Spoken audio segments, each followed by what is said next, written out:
Hello, my fire friends. This is the Infernoman here with the hottest in budget deck technology. Hopefully, again, you're having a wonderful day wherever you are at. It is once again time to stream, and again, we're now debuting ourselves with Duskmourn. So without further ado, let's go ahead, let's jump right into it and show you what we're going to be playing today. Jump in right here. Wait, where am I at? Where am I at? Whoop. There we are. Okay, great.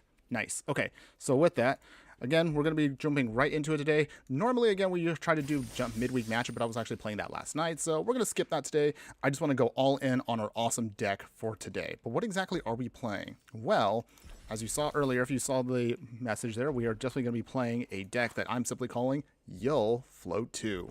Obviously, that's a little reference there to, what is that? Only just because our commander this week for our Brawl deck is going to be the Jolly Balloon Man. Very creepy little card here, but it is actually pretty cool as a value engine piece that's really we're going to take advantage of. So we won't take too long with this, but again, for those of you that are newer to this, welcome. If you are a fan of budget magic, I usually have a bunch of these videos, of course, located on my YouTube channels where you can like, follow, and subscribe so you don't miss out on any of the content. Booster pack openings we also do sometimes, deck techs, whether they are short, long, and so much more. However, today, because it is the debut of a brand new set, I figured, you know what, it's been a while, let's go all out with the budget. So this is a non-budget deck, but I will show you a budget version at the end of the video. Oh, okay, welcome, Duskmourn. Ooh, boo. Boo to you too. Being a little scary there. But yes, hopefully, again, you're having a good day there, Duskmourn. Welcome, thanks again for joining us. But again, we're going to be doing a non-budget deck today, so we're going to have some fun going all out. So it's a little I guess you could say it's a little scary how much this deck actually costs in paper, but we'll show you that a little bit on. Anyways, before we get into it, again, we haven't done this in a while, so let's actually go with the stats of the deck, and then I'll kind of bring down what the game plan for today is. So, first off, our deck is a Boros deck. We're going to be utilizing, of course... Oh, Suki, hello. Welcome. Thanks again for joining us there. We're again just about to start right now. We're going to go over the stats of the deck. We'll then explain again what we're doing. And for those of you who are newer to this, whether you're watching live or if you're watching on the replay, normally the flow for this is we'll go over the deck tech. We'll do as many matches as we can in the next couple hours. And then again, we'll kind of give a quick little wrap up as to how well the deck does. Good, bad, what would you consider changing for the future? And since this day is going to be non-budget, I figured we'll then just flip it and we'll just do, if you're interested in a budget version, what you can do to make it a little cheaper and affordable. But otherwise, going over the stats of the deck for a deck, we're just going to say right now the deck is averaging about 3.1. You're looking at Boros colors of white and red. We're going to utilize 46 creatures. That's actually a lot of creatures, way more than we normally do for the deck, but you'll see why in a bit. We're also going to have only, let's scroll down for this, only 7 instants, 14 artifacts, 9 enchantments, and 35 lands. 35 lands does look a little low for a Brawl/Commander deck, but remember that we are going to have a couple that are actually modal flip lands, so it technically would lead us to about 40 lands total in the deck if you actually did count it out accordingly. But otherwise, let's go ahead, let's go over again what exactly are we playing. So the Jolly Balloon Man here is our creepy human clown. The Jolly Balloon Man, for those that are unaware, is from Duskmourn that just debuted yesterday. So it's a 3 mana, 1/4 with haste. For 1, and you could tap it, you get to create a token that's a copy of another target creature you control, except it's a 1/1 red balloon creature in addition to its other colors and types, and has flying and haste, which is great for us. You will sacrifice it at the beginning of your next end step. You can only, however, activate this ability at sorcery speed. So it's a slow ability.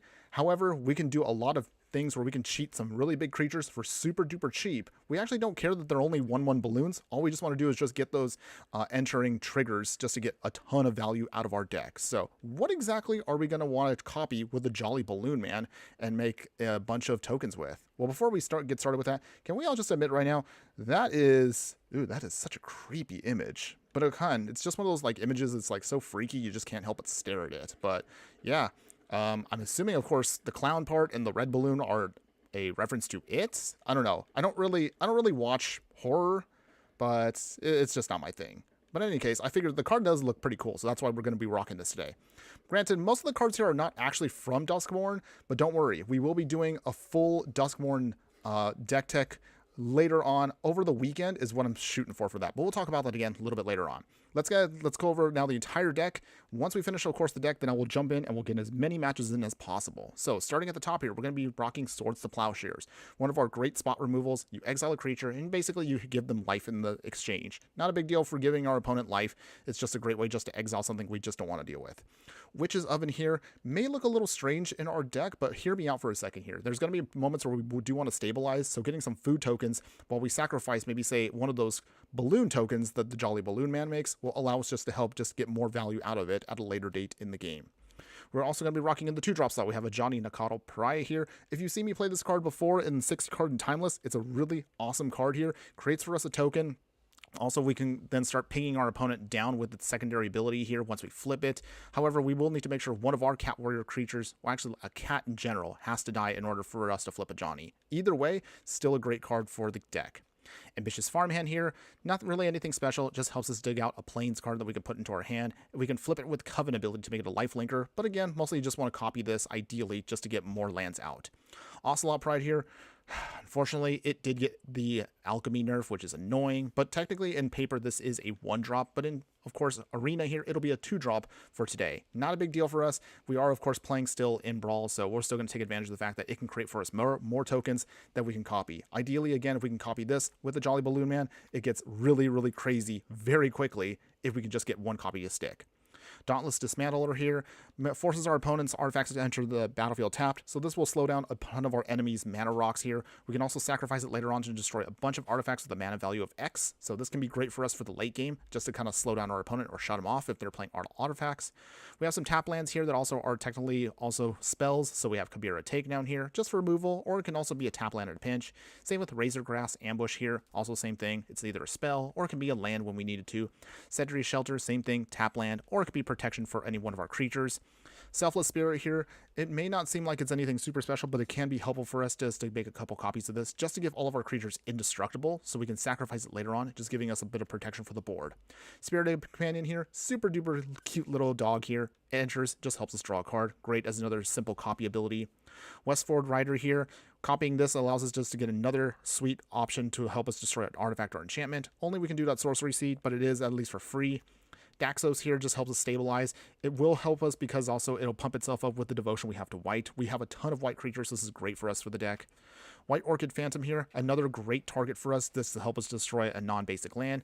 Yes, we'll have to give our opponent another basic land, but eventually if they have a greedy mana base, this is actually really sweet for the deck overall.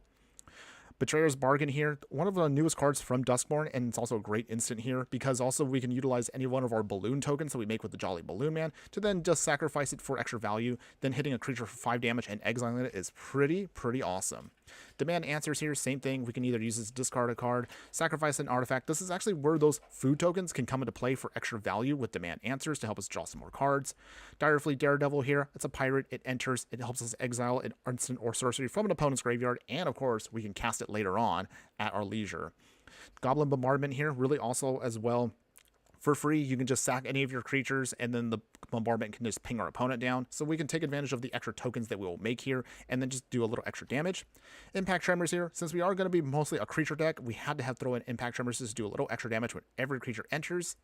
Razorkin Needlehair here, I love this card a lot from Duskmourn. This is actually really sweet for us because it will ping down one of our opponents as they keep drawing cards. So we will be able to punish them quite a bit. I actually do have a future deck that is going to take advantage of Razorkin Needlehead, but we'll talk about that a little bit later into the stream. Let's see. Oh, Destined Splendid. Yeah, the Balloon Man is the last thing you want to see being in Duskmourn playing for that matter. Oh, I definitely agree. That is definitely... He's definitely a creepy little card right here. Yeah, that art with him making balloons out of human heads is really disturbing. But his ability is super awesome, so we had to have him. All right, so let's go. Sorry, getting off track here. Got to finish this up. Legion Leadership here can double our creature's power and give it first strike. So again, it can be a great finisher for us. It can also be a tap land in a pinch. Arcane Signet, it's a staple. We need it, of course, for mana fixing. Collector's Vault here, same thing. Again, it helps us create some treasure tokens. It helps us filter through our deck so we can keep churning through to get some more action out. Ornithopter of Paradise, same thing. It's another mana rock per se, so of course we need it for the deck, and that can be a great option for us for the Jolly Balloon Man to make some more mana. Bereaved Survivor here, this actually triggers very easily with Jolly Balloon Man because since we have to sacrifice those balloon tokens, it'll flip Bereaved Survivor, turning it into Dauntless Avengers. So I actually really like what that does. And if the Dauntless Avenger attacks, you can then bring back a creature with a mana value of 2 or less from our graveyard to the battlefield. That's why we have a ton, of course, of 2-drops here to then just keep churning through for more value. Blade Splicer here enters, creates a golem. We can then maybe make another copy of the Blade Slicer, making another golem. You get the idea, just more token support. Caretaker's Talent is definitely one of our sweetest payoffs for all of our tokens. So this is a class from Bloomborough. We didn't really get a chance to play this card, but actually I really like what it's doing here. For 3 mana at level 1, when one or more tokens enters, we get to draw a card. Only triggers once, but it does give us more value. At level 2, we can create another token, which will trigger off level 1 ability. And then finally, at level 3, creature tokens we control will get +2/+2 as an awesome buff for us to hopefully finish off our opponent. Spiring Overseer here, same thing, simple, it's just a creature, enters, gains life, draw a card. Great for value. Mage's Attendant enters. Don't underestimate the wizard token it makes. Sometimes in some matchups, sacrificing that simple little wizard to counter target a non-creature spell can be sometimes really helpful. Mentor of the Meek here just helps us again churn through our deck, just helps us again draw some cards. We will have to pay 1 mana every time, but it's not a big deal for us. Priest of Ancient Lore here, just the same thing as Inspiring Overseer. It enters, helps us draw a card, gain us 1 life. Welcoming Vampire, same thing, just helps us keep churning through the deck, getting more cards to draw with every one of our creatures. Same thing also, it is restricted to 1 trigger each turn, but again, it's not a big deal for us. Rumor Gatherer here, another great way to help us filter through our deck. When 1 creature enters, scry 1. If a second time it resolves, we get to draw a card.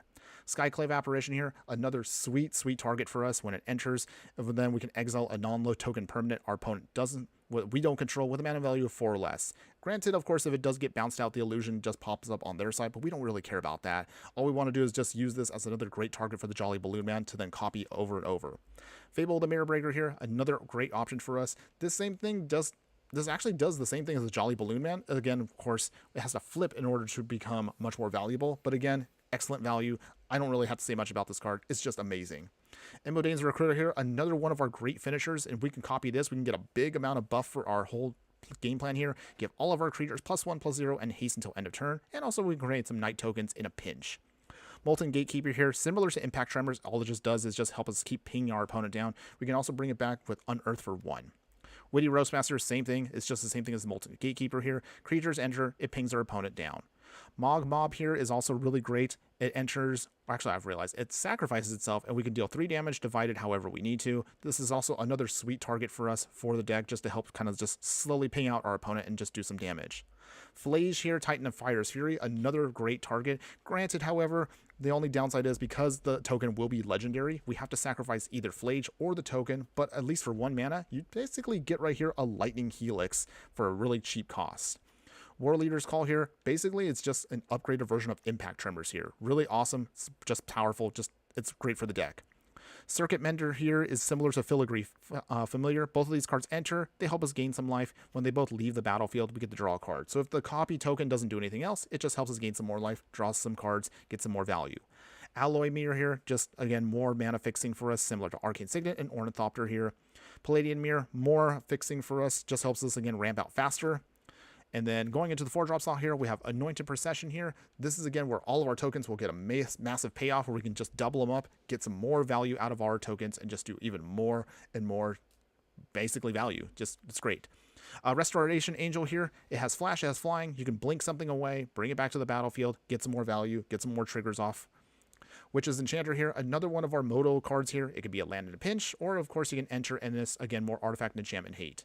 Mondrak here, similar to Anointed Procession here, really awesome card, same thing. We will have to sacrifice a couple of other artifacts and our creatures just to put an indestructible counter on it, but once it's out there and it can't be touched, it's really awesome for our deck. You can take advantage of some of the Witches tokens you have just to then sacrifice to Mondrak, or again, some Balloon tokens to then make sure you can get that indestructible counter on it. Hatsushi here, Blazing Sky, Dragon Spirit here with Flying and Trample. Honestly, we mostly want this to die, so we can just get some more value out of it, treasure tokens, or we can just start exiling some cards for some pseudo card draw. Enduring Courage, also from Duskmourn, really cute little card here. This cute little dog glimmer allows us to give one of our creatures +2/+0 and gain haste when it enters, so this can give us a little bit more value and more power behind what we're doing. Even if it does die, it just bounces itself back as to the battlefield as just a pure enchantment, so it makes it really great for us and really hard for our opponent to just deal with. If we are dealing with opponents that are very greedy with their mana braces, Sunspire Lynx here is great because we can turn off their life gain, we can make sure that our damage can't be prevented, and it does enter, and it will deal damage equal to player depending on how many non-basic lands we control. Keep in mind, however, this is a tricky card to use because if we are a little too greedy with ours, this also might burn you out. So be very careful as to when you cast this, just as an FYI. Eowyn Fearless Knight here. This human knight has haste. When it enters, you get to exile a target creature the opponent controls with the greater power.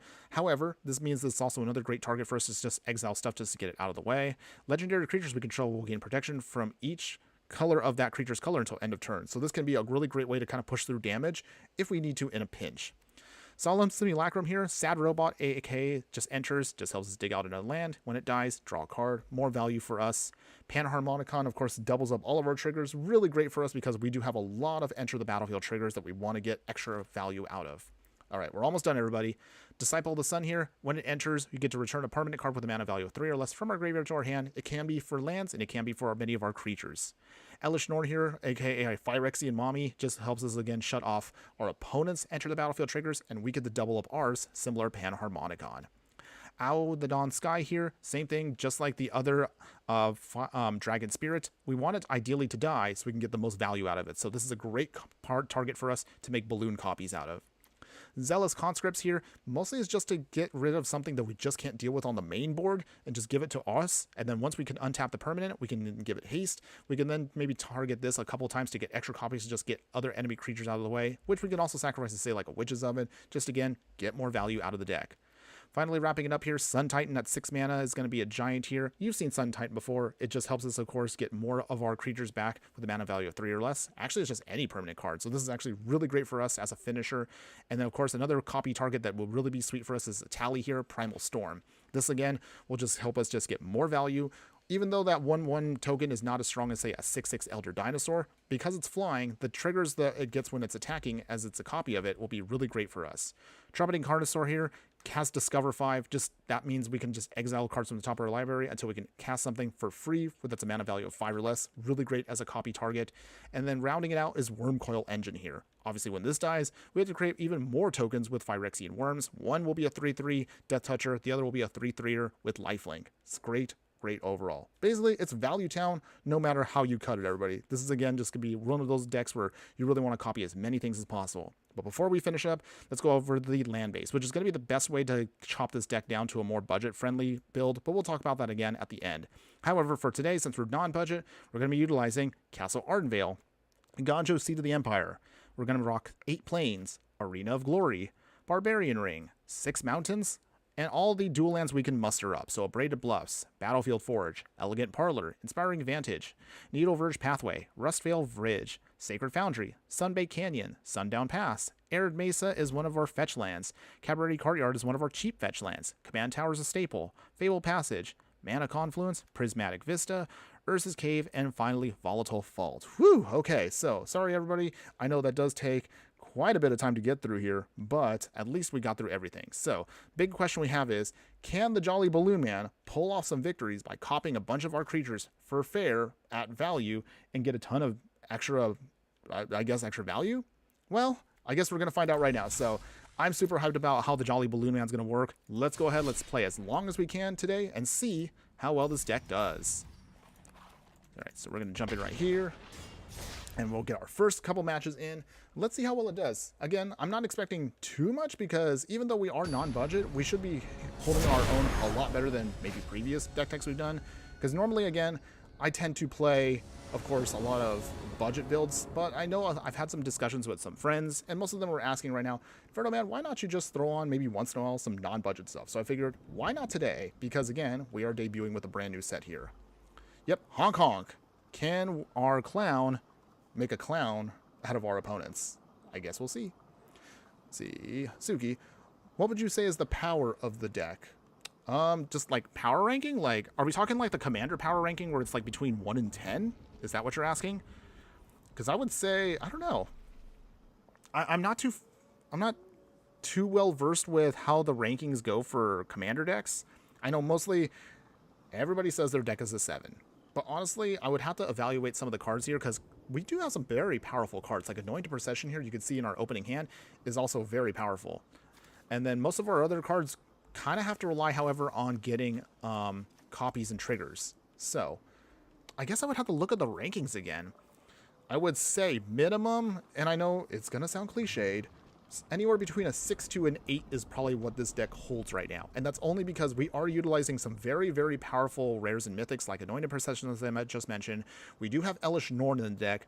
We do have cards like Panharmonicon.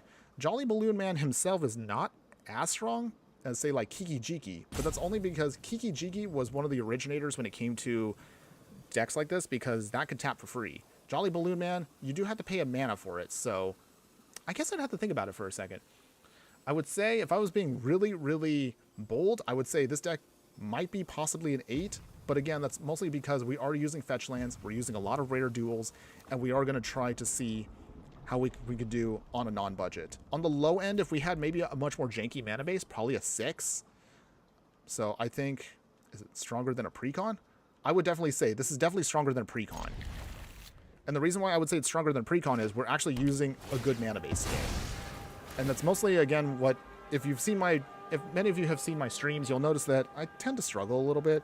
Not because I don't know what I'm doing, it's just, we're just working with a really jank mana base. But we're going to give it a try today. Let's see, now that we actually have a much more stronger mana base today, is that actually going to make a better difference for our deck as a whole? So, with that, let's see, what do we put down first? I think, put down the tap land. But yes, I would definitely say, simply put, this is much stronger than your run-of-the-mill precon. Like, if you were to put this up against maybe, like, I don't know, one of the Duskmourn precons, I think this would hold its own better than those ones. Okay, our opponent is going to try to outvalue us here, so what do we get rid of then? I don't want to get rid of the land, but we really want to keep everything we have here. Oh, Dead Splinter. So about that room control deck I talked about, I say including Promising Staircase would be a good card, and to be considered, is it room control, would also work, I think. Okay.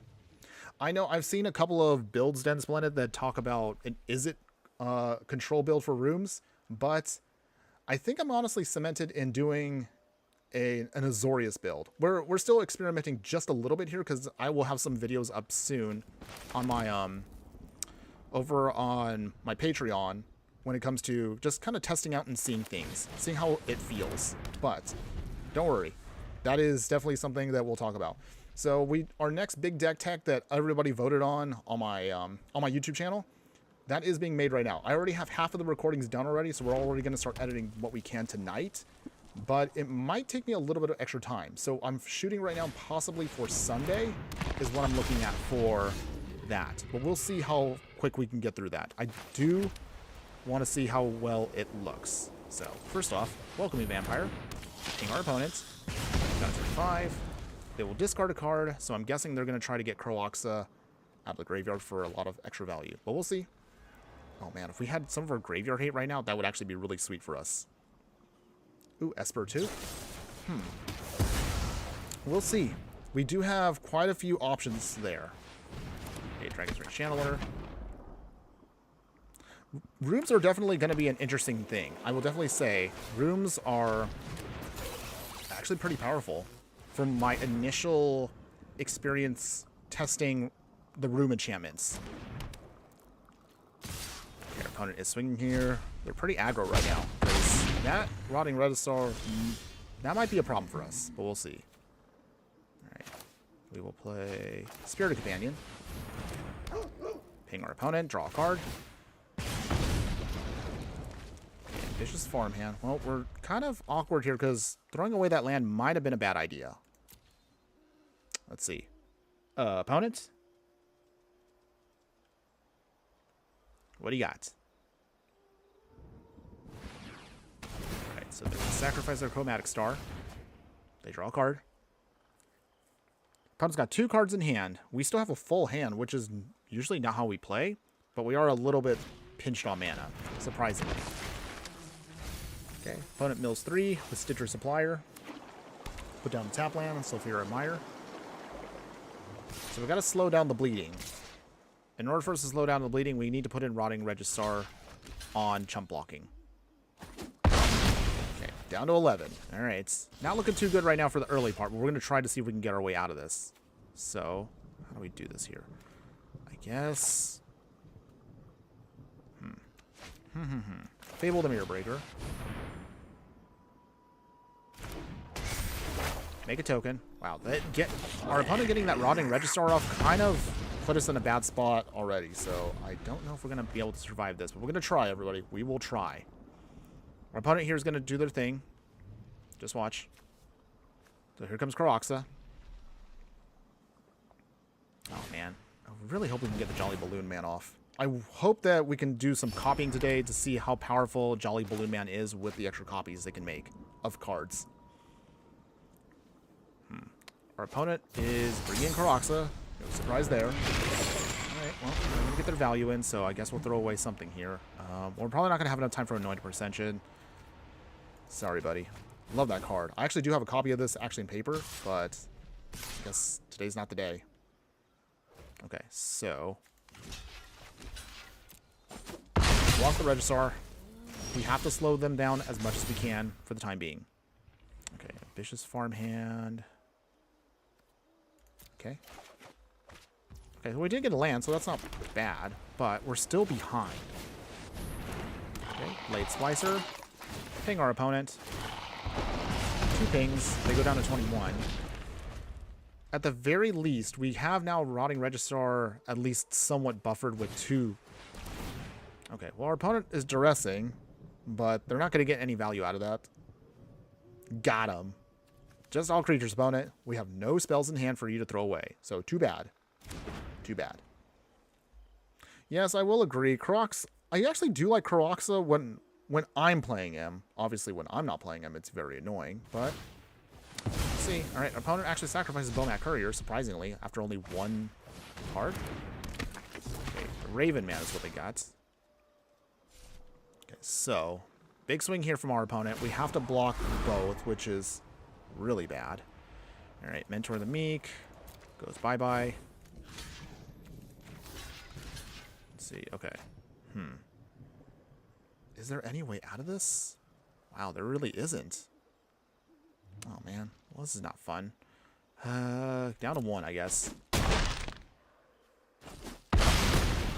Alright. Well, we take some pretty bad hits here. So, flips. Getting our 100 again for 1. Wow, we're not getting any of our mana. This is really, really awkward. So all the thing we can do is just Jolly Balloon Man, but it's unfortunately possibly too late. So, I mean, I can guess I can. Let's see, how do that? Oh yeah, that has to also be 1 mana too. Wow, this is really awkward. Okay, make some tokens here. It unfortunately doesn't really make too. Doesn't unfortunately give us that much anyway. So I mean, we can swing here, but that doesn't really help us at all. So our opponent can do a massive swing here if they want to, and we're still in a bad spot. Dead Splendid. Finally got to Platinum with my jank dungeon deck. I'm honestly impressed. Yeah, I'm happy for you for that one. Great job. I knew you could do it. I knew you were refining that dungeon deck for the longest time, but I'm really happy that you actually got around to completing that. Okay, so I guess we'll throw away Disciple of the Sun. Alright, well, again, I don't see us surviving this. Oh, Children's Edict. Well, I think that might be it for us. So, I mean, it doesn't really matter what we pick. We'll just go to the next match. Man. Wow, we really got mana screwed there. Our deck does have enough mana, believe it or not, but we just didn't have enough there. Okay, it's fine. Just the first match, everybody. We're shaking it off. We're just going to jump right back into it. Don't even worry about it. We don't dwell. We're just going to move forward and just maintain positivity. I do believe I've done some testing with this deck just before we got the Jolly Balloon Man. I used Flage originally as a buffer, kind of like just as the commander, just to get a feel for how the whole deck feels overall. And even without copying anything, it does provide a good amount of value, but having the Jolly Balloon Man does make a huge difference now. So that allows us to put Flage now in the 99, which can be a hilarious copy target, even if it is just a legendary that we can't keep 2 copies of. Okay. Let's see. So with that, all right. So, well, we got Razorkin Needlehead. That's actually not too bad for us. We have 2 white sources, but we have mostly just white cards. So this is fine for us. We'll keep this. This Ornithopter also can help us get to what we need. Oh, all right. There we go. Panharmonicon here. So we should be able to get to that hopefully soon. Still, wish I got more wild cards to craft my decks. Getting better mana is tiresome. Yeah, I will definitely say, one of the hardest things when it comes to this game is just getting the mana you need just to build the decks that you want. I will agree with that. Okay, oh, our opponent is playing the Mind Skinner. So this is also a new card from Duskmourn here. So Mind Skinner can't be blocked. So our opponent is guessing they're trying to mill us out here? Okay, so... Well, how do we do this here? I guess Jolly Balloon Man comes in now. So with that,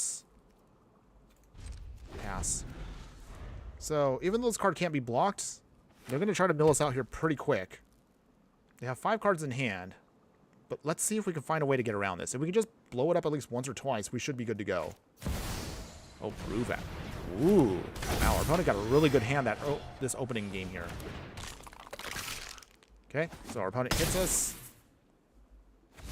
We mill 10. Ouch. Okay. Elegant Parlor. Let's see. How do we do this here? How do we get around this? Okay.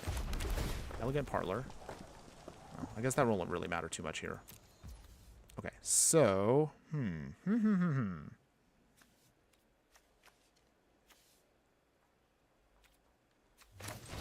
guess Razorkin Needlehead comes in?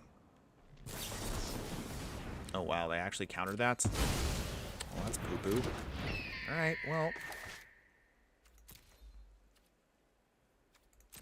Not much else we can do. Wow, okay. So we're in a really awkward spot here, because our opponent already milled 20 cards. Wow, ouch. That hurt. Yep. We're definitely... Don't worry. We are going to look at cards like Mind Skinner for the game. It's just right now... Just in a Brawl sense, it's actually pretty powerful if people are not paying attention. But I think this card is not good at all in an actual Commander 4-player game. In 1v1, this is pretty powerful. But in 4-player, not that strong. Okay, our opponent here puts the reality chip on. Oh. Well, that's not fun, opponent. So they turned our Jolly Balloon Man now into a land. And now they mill us. Okay. Well, we're looking pretty bad right here. I can't believe it's 2 games in a row, and we're already looking like fools. I guess you could say we look like clowns. Huh? Ah? Okay, that was me trying to make some really bad jokes. But you get the idea. Anyways. Alright. 2 cards in hand. We're down to 60 cards in our whole deck. And then there's nothing we can really do about the Mind Skater right now, because our deck is mostly just creatures. We don't have that much removal in the deck. Mostly it's because we're just relying on our creatures to do the majority of things. Down. We're still at 25, because they can't do any damage, but they just mill us for 20 cards. Alright. Okay. That might help us out. This might actually save us for a moment here. Okay, so how do we do this here? Legion Stronghold tapped. Let's see, I guess. Priest of Ancient Lore. Gain life, draw a card. Arena of Glory. Down to 23. Okay, so the idea now is if we could just hit them with Razorgrass Ambush on the next attack, we should be, at least, I guess, somewhat stable. Hopefully. Let's see what our opponent's trying to do here. Cut your losses. Oh boy. Well, that's it, everybody. We just lost. Alright. Wow. We're not looking good. Wow, 2 losses so quickly. Dang. Well, this is not fun. But it's okay. It's okay. I would have thought that today, since we're playing non-budget, we actually would have gotten a lot better when it came to, like, getting some better matches in here. But, oof, man. Our opponent there actually had a really... made us look completely foolish there. But not gonna lie, the mill actually worked a lot better than I thought. We really were not prepared for that. But it's okay. Again, shaking it off, and we're going to try again with another deck. Alright, so jump in here. We do have Flage, which is great for us for now. We have White Orchid Phantom, Mentor the Meek. Elishnorn will be great for later on. But we'll see. It's okay, Dense Planet. Again, sometimes you just have those days where you just look kind of bad. But it's okay. We are definitely going to keep playing. So what is our opponent playing? They're playing Gishath here, so they're going to try to go all big with their dinos.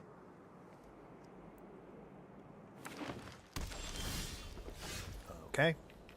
And with that, let's see. We will put in a Plains first and pass. Okay, so I think, depending on what they put down, Flage probably might be the first thing we got to throw down. Forest, Arcane Signet. Okay. Jolly Suncaller. Okay, so with that, we might need that later on. That might be more helpful. Let's put down the mountain and pass. All right, so let's see. Those dinosaurs are going to be coming in cheaper. We got to find a way to slow them down. Okay. Bonehead Trichosaur is a little scary, but that's okay. I don't know why they're attacking with Collar. Are they trying to flex on us? Okay. Dauntless Dismantler. Let's see. I guess we'll put down Castle Ardenvale. Put down Flage now. Take out the Suncaller. Slow him down. Gain some life back. Flage will return. Do not worry. We'll be fine. Yeah, Bonehead Dracosaur and Gishath right now are going to be a bit of a problem spot, but Gishath is expensive, so it will take at least another couple turns before he's on the field. We got to find a way, however, to take out that Bonehead Dracosaur quickly. Colossal Majesty. Ooh, they're really going to start drawing cards now, aren't they? After the festival. Okay, so... Awkwardly enough, White Orchid Phantom would be nice to slow him down.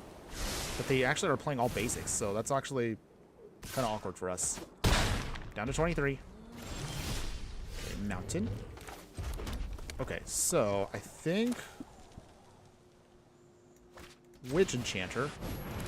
Let's see. We will take away the Colossal Majesty. We can't have them draw too many cards. So they'll keep exiling. They keep making, of course, treasures, so that's annoying.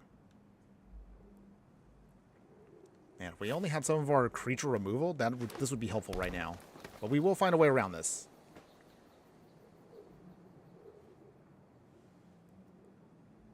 I think our best option is Jolly Balloon Man, and then we can start copying Witch Enchanter to slow them down. Maybe that might help. Up the Beanstalk. Ooh, okay. Watley. Okay, more ramping. It's funny that I got good commander cards, but not any cards to build around it. Oh. So what did you get? What exactly do you have that you're looking at building? Is it like actual paper stuff or just arena in general? Okay, opponent's popping their stuff. Do they have more stuff that I need to worry about here? But I think we need to take care of that up the Beanstalk. Thunderherd Migration. So they reveal a Belligerent Yearling. Definitely our opponent's going off with ramping a lot here. That Flicker Azorius card with shards copy. Oh, I'm trying to remember now. I don't remember that off the top of my head, but I know which card you're talking about. I know which card you're talking about. Let's see. Let's see. How do we do this here? Put that down as tapped. Jolly Balloon Man coming in. So, we need to take care of some of their stuff here. So we copy here. Witch Enchanter. That takes out up the Beanstalk. Okay, well, we are slowing them down as best as we can. Get one swing in. Down to 24. We lose that copy. That's okay. Bonehead Dragosaur. Still doing its thing. Wow, man, that card's just getting so much value, and we really don't have a way of getting around that. The awkward part, again, is White Orchid Phantom would be great for us to blow up lands. Oh, here comes Gishath. Here comes Gishath. All right. This is going to be... Oh, man, it's going to be really painful here, isn't it? Okay. Obviously, Witch Enchanter can't chump block it, but we're going to try to slow down their ability. That's mostly what it is. Wow, we're down to 6 already. Ouch. Topiary Stomper comes in. Okay, well, we're still not where we want to be at all. Okay, Witty Roastmaster doesn't help us now. How do we do this here? Is there really anything we can do? Mentor the Meek. We will make a copy of that. Pay the 1. Draw a card. Mountain. Alright, well. Yeah, I can swing at that. That's all we can do. Man. Well, once again, we don't survive. Oh boy. Jolly Balloon Man right now is not doing too jolly. Oof. We're not really getting good matchups right now. We're kind of looking a little slow with what we're playing, but we're gonna try. We're gonna keep trying, everybody. Usually I know my records when it comes to streaming are not the best, but we will keep trying. Can't give up. You can't give up. Oh yeah, it's Nico. Yes, that's right. I haven't had a chance to check Nico, so I know Nico uses those enchantment shards. We haven't had a chance to look at that card, so maybe that'll be something also in the future. I gotta put that on the to build list, if you will. Okay, opponent is playing a Troxa, so this is either gonna be really jank or really busted. But we're gonna try. So the good news this time is we do have a little bit of a faster start here. We have Palladian Meter to help us out here. Immodane's Recruiter. I think we might be able to get there with this. I don't know. I think we still can get some wins with this deck. I mean, we should. We're playing a lot at a much higher power level than we did before. But Atraxa does mean that they have to be a little bit trickier with their mana because it's 4 colors. Okay, Spirited Companion's not bad. Put that in. Draw a card. Woof woof. So let's see. Palladium Mirror probably will be best going into this. Okay, opponent's got Fatal Patch, so they're going to be really slow. This hopefully should be the game that can show you how well this clown can do. Opponent. Digging for their land. There you go. No covered plains. Alright, so with that, put down another mountain. Palladium Mirror. Our dog attacks down to 24. Okay, so if this turn helps us out here, Palladium Mirror should, in theory, stick. And we should be good to go here. Alright, so Volatile Fault. Tap Palladium Mirror. Okay, so we're going to go full control here just to make sure we don't mess this up. Alright. Jolly Balloon Man coming in. Make a copy of Palladium Mirror. Alright, with that, we can then Imodane's Recruiter. Get that down. Little pump. Down to 19. Okay.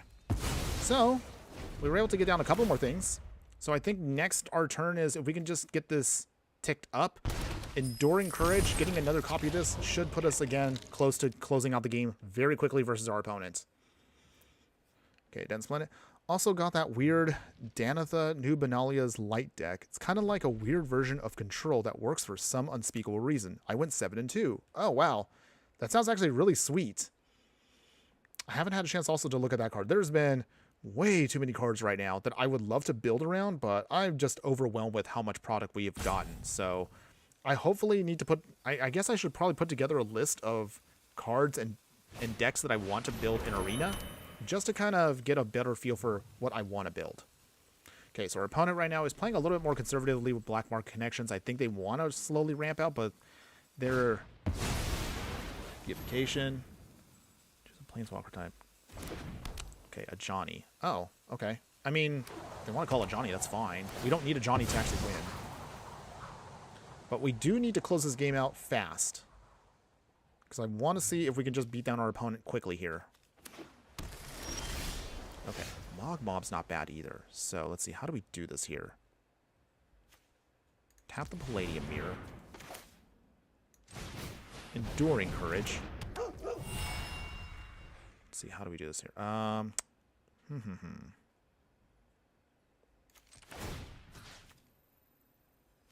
We will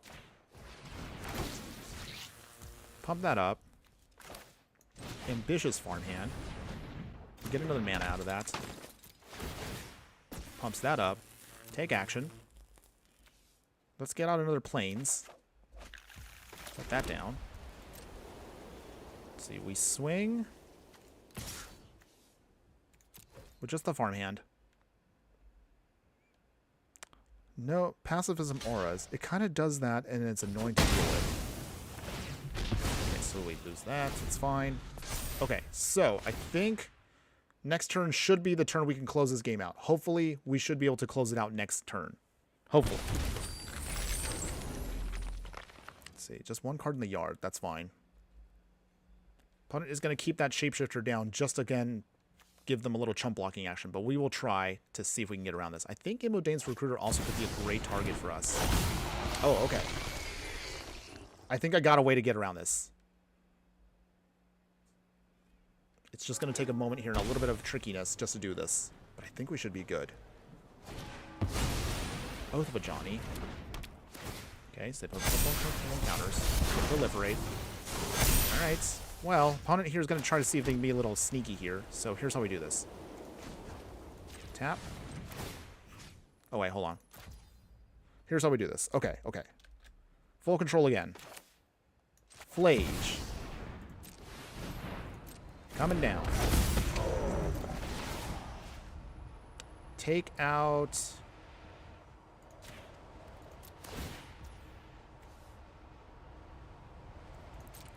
Mix it up. Oh, wait, we can't... Wait, we can't do that. It has to be at sorcery speed?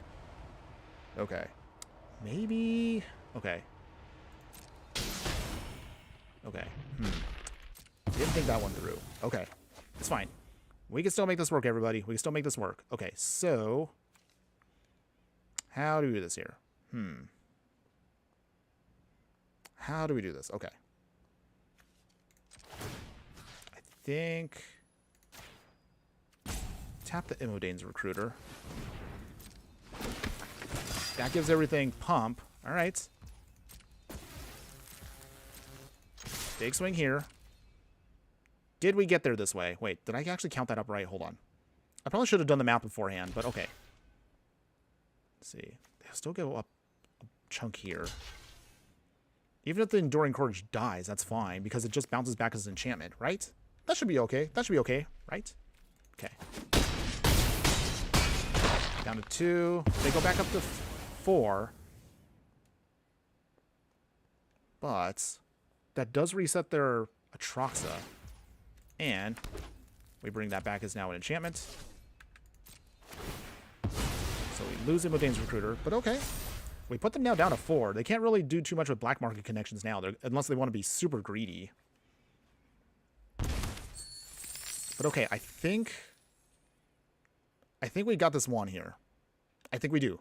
Because here's how we do this. Mob, sacrifice that, and then we make copies. Okay, breach the multiverse. Ooh. That's scary. Okay. For each player, choose creature or planeswalker card in their player's graveyard. Put those cards on the battlefield. Put those cards on the battlefield under your control. Then each creature you control becomes Phyrexian. Okay. Let's see. Did our opponent manage to get out of this? I think that's the question right now. Okay. Dense Blended. I know Pacifism Aura. No Pacifism Auras. It kind of does that, and it's annoying to deal with. Okay. I guess. Opponent's got Skyclave Apparition. Well, that means Jolly Balloon Man might die. Alright. It's fine. Even if they do this, I think we still got it. Move to the commands. Yes. I think we might still get there. Because they have to gain life right here. Okay, so I think we got there. Okay, Mob. Sacrifice it. Submits.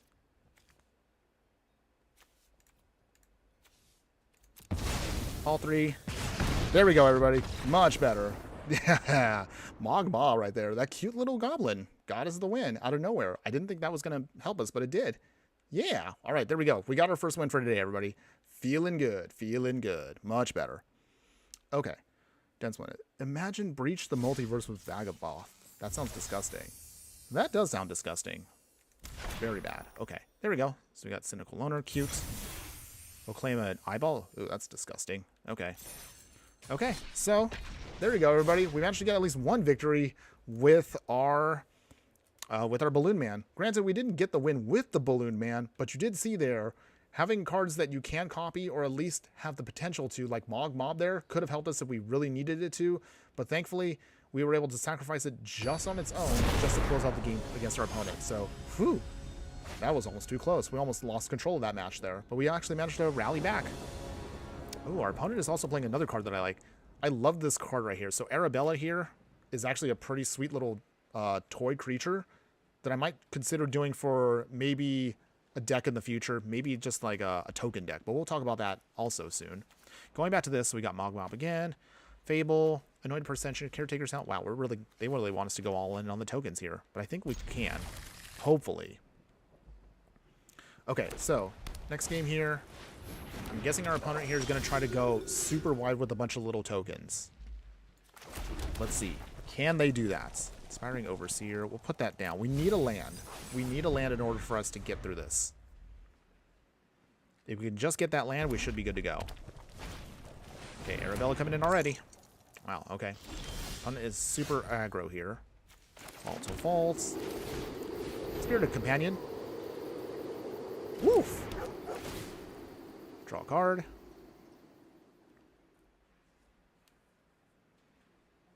There we go. Okay, Ganjo's not too bad. That's fine.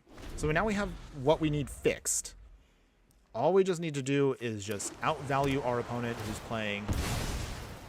This is actually an uncommon, which is surprising to me how well it does. Such a clean design. Simply put, for those that haven't seen it, Arabella here, when it attacks, deals X damage to each opponent, and you gain X life, where X is the number of creatures you control with power 2 or less. So, not too shabby of a card. Okay, opponent's gonna swing here for 5. Ouch. That actually does damage very quickly if we're not careful.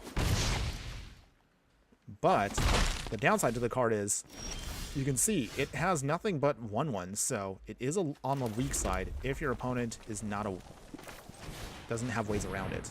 We'll put down the Fox first. We'll gain some life back. Back up to 20. No swings yet. We will try to see if now our Jolly Balloon Man can start getting us some extra value here. Sarah's Ascendant. They haven't pumped up 30 yet, so it's not a 5/5. They swing. Okay. Down to 14. We will block with Filigree just to delay us some time here. Okay, Sushi is also not too bad. So how do we get out of this?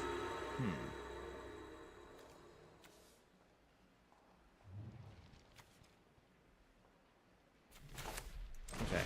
Jolly Balloon Man. We will tick up Filigree Familiar. Gain some life back. No attacks. We will lose the Filigree Familiar, but we will draw a card out of that. Okay, draw a card. We need a red source. We can get a red source, we can put down Mogmob, and we should be good to go. Also, Doomsday Excruciator and Reckless Robbery. That X spell from black where you steal the top card of an opponent's deck. Oh, that sounds gnarly. Something that might consider. So, yeah, there's definitely a lot of cards from Duskmourn that I kind of ignored that I really should check out. Okay, Filigree Familiar here. Okay, so as far as how we stop this, we have to slow down our opponent some way, somehow. So, Fable Passage. Crack the Fable Passage. We will get a mountain. Okay, so we literally have one turn to do this. I don't know if that's enough, though. Let's see. Is there a way out of this? Okay. Okay. I think...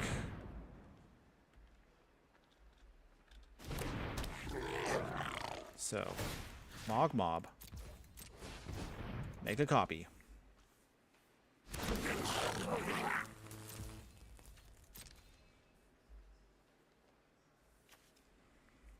Okay. So. I don't know if there's a way out of this. We dish out damage here. Down to 43. Sacrifice it. Wow.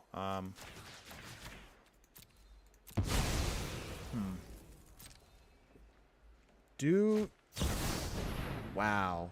Wow. They actually had Teferi's protection. So that stinks.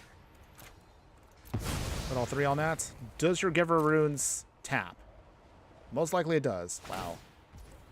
Opponent actually had a really good setup here. So unfortunately, Arabella does go. We lose everything here.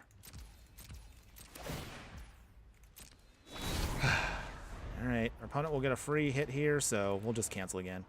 Wow. I don't know if our opponents just managed to build better than us. They have a nut draw. We just look really dumb right now. Wow, we've only gotten 1 win so far, but we've lost 3 or 4 matches. Man, that's not fun. But again, sometimes that just happens. Some days, again, you just roll bad. But so far, so I think the deck does fine. We might need to do a little more refinement. But so far, it has potential. We're just not seeing it right now, just with how our hands are looking. I actually also really estimate their Arabella there. She's actually a really powerful card, but you have to build around her. And our biggest weakness right now I've noticed is, since we're not running that many instants or sorceries, we have to rely completely on our creatures to get us to our victory. Not that that's a bad thing, because that's mostly what you want to do with this deck, but you see, we don't really have too many answers in the mid-game when we need something just to remove specific creatures. That's probably one of the biggest weaknesses for our deck, guys. Notice now is most of our stuff is reliant on either a tap land that we may need actually versus it being a spell or something else. Still, I still believe the deck can get the job done. We just need to find ways around that. Okay, mountain. Ambitious farmhand. So, we'll focus, of course, on these ones and trying to get out our lands so we can start building up our whole game plan here. All right, feeling good here. Don't worry, we will get there. Oh, but I forgot to mention right now, real quick, those of you who are watching right now, we're most likely at the halfway point of the stream. I know for those that are newer to this, we don't stream as long as other players out there, mostly just because we don't have as much time as we'd like to, but we'll get in as much as we can over the next hour and some. That's mostly what we're looking at right now time-wise. So, in case anybody is curious. Let's see, okay, so is there any advantage of just putting this down now? I guess we'll do it now. Alloy Mirror. Ping ourselves. No attacks.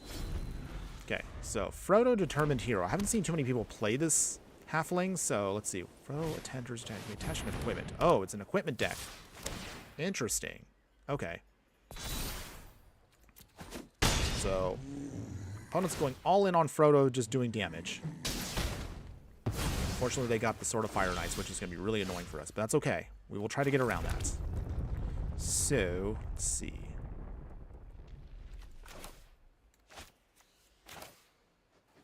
I think Jolly Balloon Man coming in now. Flip. Get the farmhand. Get another copy of a land. Get a plains. Swing. Down to 23. Okay. Sacrifice. Okay, so I think there is a way around this. Let's see, Dense Blend. I'm definitely had that madman inside me when it comes to some combos, but I don't have time. I don't have to play with it in Arena. Maybe a sneak peek for a future budget deck, please? Don't worry. Well, if you stick around to the very end of the video, I will definitely say we do have already that planned. Okay, so let's see here. Okay, opponent is now getting all of their swords. So this is going to be also, might be a bad matchup for us. Let's see. Okay, so with that, Caretaker's Talent.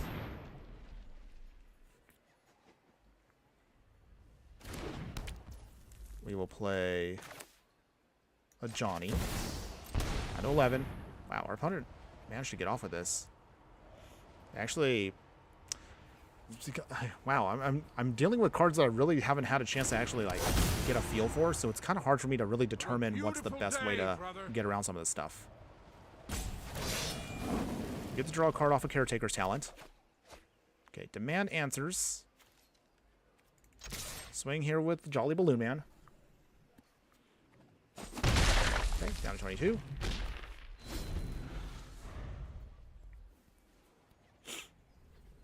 See, is there a way out of this, or are we screwed? Don't actually, are they just got their game plan now? Maybe we're not as refined as I thought we were. I thought because we were going to be non-budget, we would have done a lot better than previous decks that we've done, but we're not doing as hot as I thought we were going to, which is kind of a shame. But okay, we still got plenty of time to go, and I still enjoy this deck, but I don't know. Maybe we'll have to do an evaluation, of course, as always, at the end of the video. But otherwise, since we're at the halfway point, as I mentioned earlier, if you are still enjoying the content, even if you are seeing how terrible I look, you can always, again, like, follow, and subscribe. You see everything right there. Just look me up on any of the socials. I will be there for you. Fastest way, of course, you can hit me up, of course, if you do want to chat, is we do have a Discord with our growing community of fiery friends. If you do want to check that out, I'll be happy to, of course, leave those links, of course, in the details below. We'll block here. Well, at least we'll try to.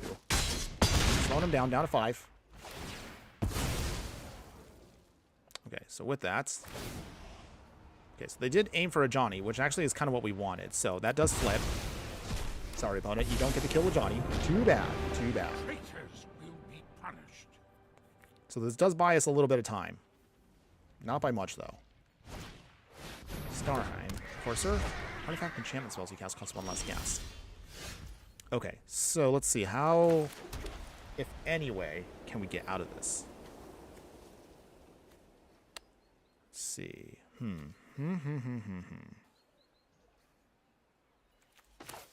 Molten Gatekeeper.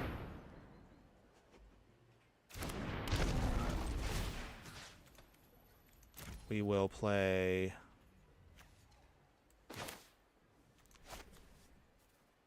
Let's see. Okay, protection from red too. Okay. Well, that doesn't help. Okay.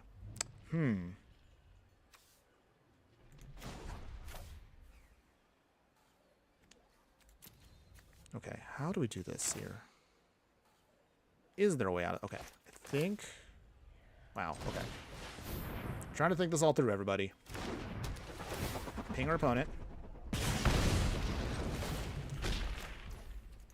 Copy the Ornithopter.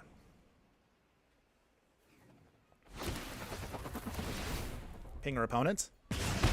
Down to 20. Draw a card. Level 2. Make another copy of Ornithopter Paradise.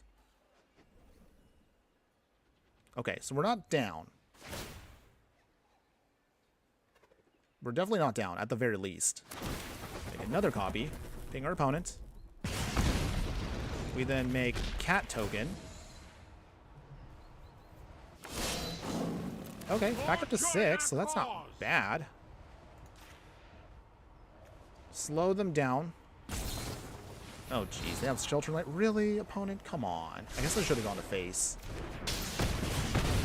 So, either way, we still get a little bit of time, sort of.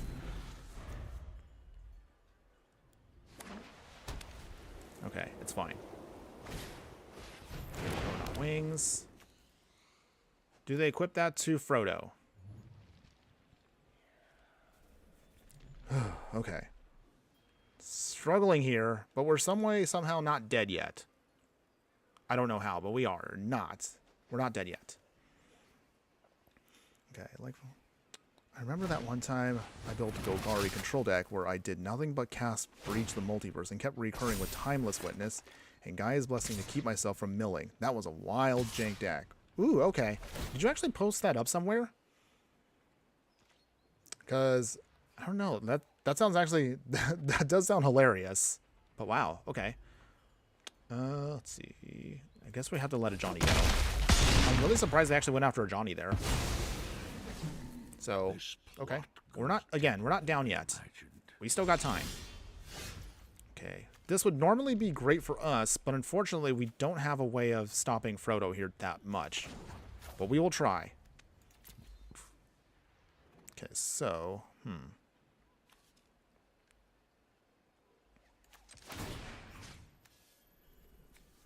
Make another copy of the Ornithopter Paradise. Ping our opponent. Down to 17. Draw a card. Sundown Pass. Pump up to level 3.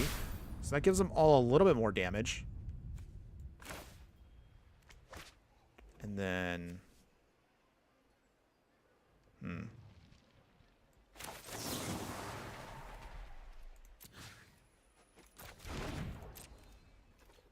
Wow. I don't even know if it's worth it to swing.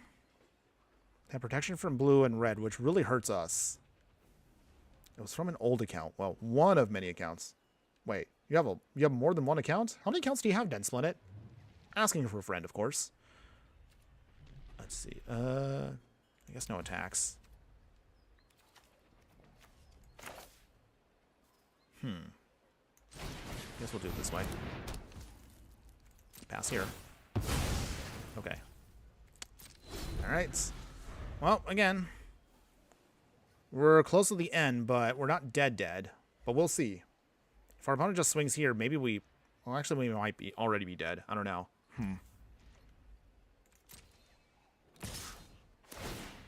So they do 2 pings. And, yeah. Well, wow, it's just not doing it right now today. Wow. Okay. Okay, just breathing in and out here. Don't worry, everybody. The deck can do stuff. No, seriously, it can do stuff. Even if it's not looking too well right now, we will still try to see if we can get there. Okay, just breathing in and out now. Shaking it all off. We're going to see if we can try to get some more wins.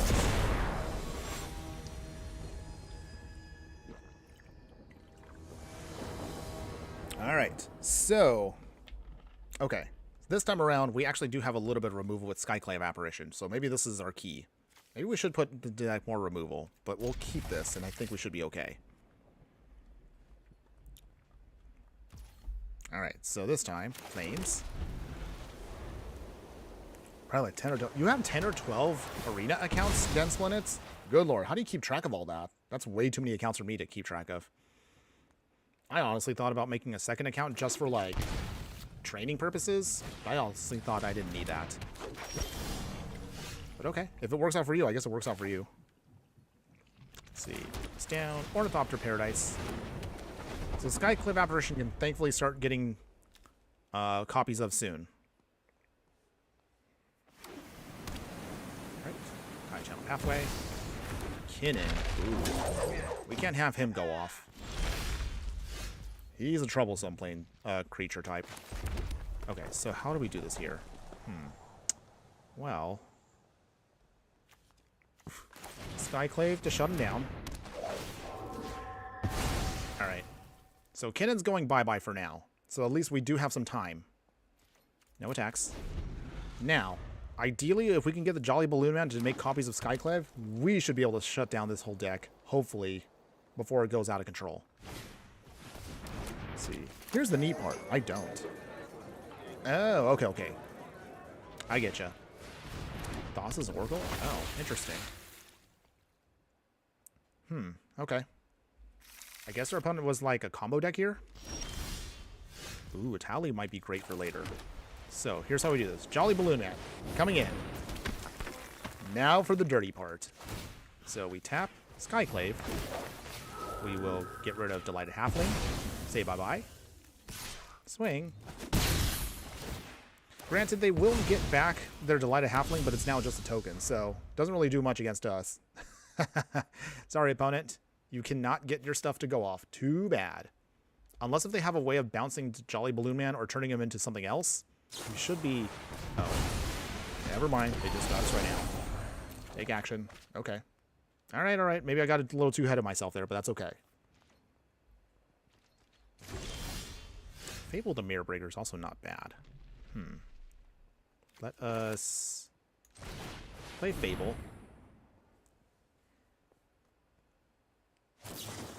Brainstorm. Okay, so at least that means that Fable will at least hit. Simic is kind of nuts as a color combo in Brawl, in honest opinion. Yeah, I definitely agree. Simic is gets a little too much going. It used to be Simic was one of the weakest color combinations because mostly it was just ramp and... Well, that was mostly it. Just ramp and counter spells. But they didn't have that many targets in terms of things to actually build. So, it's been interesting to see that that's changed over the years. I will prove my worth to my pride. We will swing here with our token. They lose their token. That's fine. Okay, so if we can bring back if we can get one more land, Jolly Balloon Man can come back and we can start doing some shenanigans. Kinnan. Alright. Opponent is determined to get Kinnan on the field. So, what do we discard here? I think we'll discard these two. Come on, land. Okay, I guess I'll take that. Pay 3 life. Jolly Balloon Man coming back.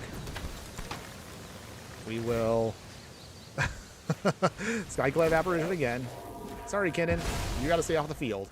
I can't have you stay alive. Alright, that was good. Okay. Swing, swing, swing. Make a treasure. Okay, so at least you see in this match here that with Jolly Balloon Man and Skyclave, you can really shut down an opponent's game plan much easier. Flip a Johnny. Thank you, opponent. Appreciate that. Make a cat token. Ping our opponent down to 7. They will get back nothing because they just did their thing. Okay, opponent, do you have an answer? You will probably lose next turn. This is, again, how you want the deck to go, everybody. This is exactly how it runs when you actually get things going. Whew. Usually when an opponent plays Kinnan, I have a hard time dealing with it, but this time around we were prepared, so I'm actually really happy with how it turned out. Okay, Relic of Legends. That doesn't do it for our opponent, so there we go. And there we go, everybody. Opponent just gave up there. They have had enough. All right, much better. That was a much better performance of our deck, and you got to see. Whew. Take that, Kinnan. I do not like Kinnan at all. So we were really happy that we managed to stop him. Great game. Oh, yes. Well, I'm kind of glad Naju's not really a thing anymore. Hopefully, again, we won't have to ever deal with that card ever again. All right, so we did get our win there, which is great. Let's go ahead. Let's continue on. So far, again, obviously, just like any other time, when decks like this finally get going, we were able to get our removal that we could copy over and over. We were able to shut down our opponent's game plan before they got to do anything. So that's actually the genius and great part about this deck. However, it is risky because if your opponent manages to just outvalue you before you can get the Balloon Man to do its thing, you kind of see we will struggle quite a bit. But I think we can get there with this one too. So our opponent is also playing Atraxa again, so rematch here, but if we can just maybe, I don't know, just get it off the field, we should be able to then slow our opponent down. Cat ready Courtyard. We sack it. And we will put down a mountain. Opponent, all right, what do you got? Suki, there you are. Bro, I'm so sad they banned G and Bogus and Dockside. Yeah, you know what? I think I might do a quick short on that because I know that's something that the community has been completely on different sides about. Honestly, I'm a little conflicted. I understand why it happened. I don't know if I agree with it 100% though. I have myself my own copy of Dockside Distortionist, and it's actually in my Jank Pirate deck. But I don't know. It's just, I feel if they gave us forewarning for the bannings, like if they told us, hey, in a week we're going to be talking about bannings in Commander, I think that at least would have given more players a heads up as to what they were going to get into. I think that's what would have been a better answer for the community. Put down Alloy Mirror. Swing with our dog. Woof woof. I am kind of bummed though. Didn't get a chance to really play with my Dockside as much as I'd like to, but I understand a lot of people hated Dockside for what it was. I mean, for me, I put it in a Grixis deck, and honestly, if you play Grixis colors of, what's that, blue, red, and black, you don't get as much ramp as, say, green does. So, I don't know. It's a tough subject. I'll say that. Let's put down Caretaker's Talent. Alright, and then we will... Here, I guess put down Goblin Bombardment next. Let's see. That's what, of all your deck techs, my favorite one was the Esper Poison one. I kind of like a more weird approach to control. I liked it. Maybe in the future you could make a remake with older decks if I were you. Oh, well definitely we can, don't worry. I'm going to look again at a poison deck for, well, again, super down the line. Once we finish our ultra budget series, I am planning on doing 4, after the 3 color sets, we are going to do 4 colors. So we're going to do 4 color, no rares, no mythics, and one of them technically is the poison deck. So I am looking forward to doing that in the future. So small spoiler for there. Suki, I didn't even have the cards, but I feel like, why did they ban these? I feel like there are better cards to ban, like Thassa's Oracle. Again, it's not an easy thing to really kind of figure out and understand the means of it, but I think the underlying issue was, oh, Mystic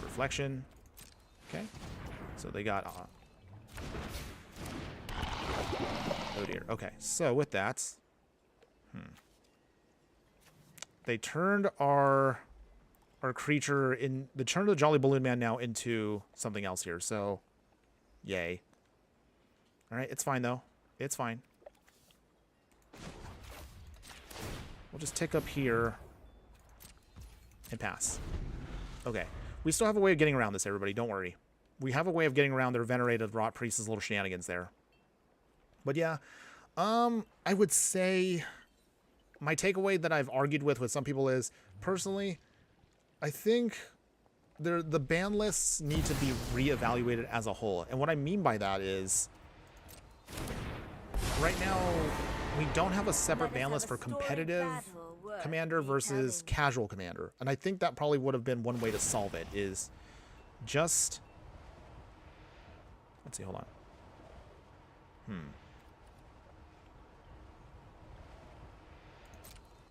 Okay, interesting. Okay. Listen and learn. Okay, Arid Mesa. But yeah, I probably would have waited to ban them, or at least given the community a heads up. I think that's probably one of the biggest things that they should have done prior to anything else. It's definitely not an easy situation. Let's see. Discard a card. Throw away the Inspiring Advantage. Draw some cards. Okay, so let's see. Let's see. Daxos. Rustveil Bridge. And pass. Okay. I'm not sure how we can get out of this. Our opponent obviously has what they need for a Troxa, so that's where I'm worried is when it's going to come in. But our opponent right now is taking the slow route here. I think what I'll do here is I'm going to have to sacrifice the Rot Priest. At least our Rot Priest, just to make it Jolly Balloon Man again. Okay. Our opponent is tempting us to then do some stuff here, but I don't think we're going to do it just yet. So let's see. Opponents?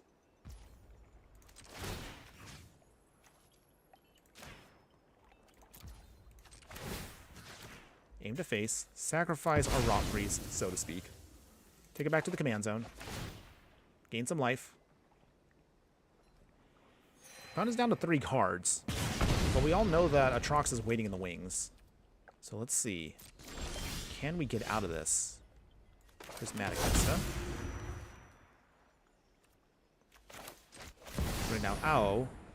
The Dawn Sky. Do you have an answer, opponent? If they have a counterspell, that's gonna suck. Void Rend. Okay. Well, that's fine. We don't need Goblin Bombardment to win. Gain life. And pass the turn. Okay. Densman. It's still funny that Sol Ring doesn't exist in Arena yet. Yeah. I'm honestly surprised Sol Ring has not made it into Arena. Maybe they are concerned about that somewhat, but... Yeah, I mean, I guess I would just simply say there's... I don't know, there's just some other things out there that I would love to have seen banned first before the commander bannings we got. I don't know. If you guys want to see me actually openly discuss this, because I know technically our channel mostly focuses on digital, i.e. Arena. I don't usually talk about paper Magic on my channel all that much, but it is an interesting topic that I know many people have already discussed over the past couple days. I don't know. I might do this in a short, or I might just do... Oh, yes. Yeah, Alchemy. That's technically where it belongs. So, I don't know. Just something to think about. Okay, opponent is turning our Owl into Dawn Sky here. Okay, so it's now, unfortunately, a mana. That's okay. We'll find a way around that. Prismatic Vista. Sacrifice that. We will get just a mountain. Ornithopter of Paradise. Okay, so how do we do this here?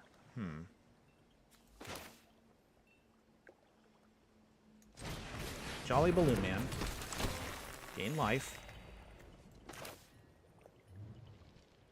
Anointed Procession.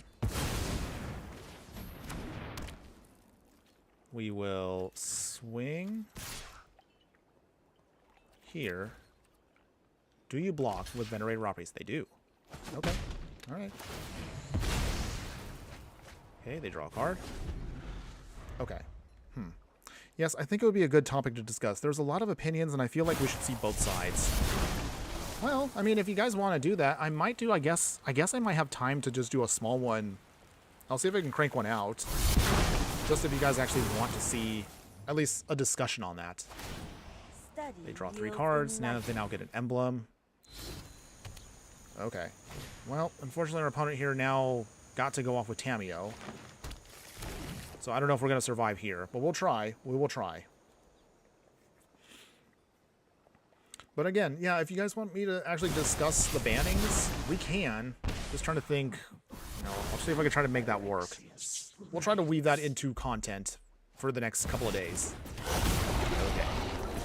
Well, unfortunately, our opponent here shut us down, unfortunately. So we lose here. I thought we were stable right there, but it's not. We unfortunately got poisoned out, so yay.